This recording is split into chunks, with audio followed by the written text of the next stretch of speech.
জামায়াতে ইসলামের আমির ডাক্তার শফিকুর রহমানের সঙ্গে বাংলাদেশে নিযুক্ত Canadian high commissioner mister Ajit Singh সৌজন্য সাক্ষাৎ ও বৈঠক করেছেন। আজ রাজধানীর বসুন্ধরাস্থ জামায়াত আমিরের ব্যক্তিগত কার্যালয়ে এই সাক্ষাৎ অনুষ্ঠিত হয়। এ সময় রাষ্ট্রদূতের political councillor mister Marcus Davis, senior trade commissioner miss Debra Boyce ও political adviser mister Nisar Ahmed উপস্থিত ছিলেন। বৈঠকটি অত্যন্ত আন্তরিক ও সৌহার্দ্যপূর্ণ পরিবেশে অনুষ্ঠিত হয়। আলোচনা শুরুতে রাষ্ট্রদূত ডাক্তার শফিকুর রহমানের শারীরিক খোঁজখবর নেন এবং তার দ্রুত ও পূর্ণ সুস্থতা কামনা করেন।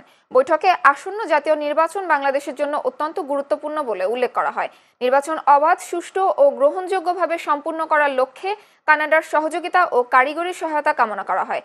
একই সঙ্গে বাংলাদেশের নারী সমাজের অধিকার সুরক্ষা, কর্মক্ষেত্রে দক্ষতা বৃদ্ধি ও সার্বিক উন্নয়নে কানাডার অব্যাহত সমর্থনের প্রত্যাশা ব্যক্ত করা হয়।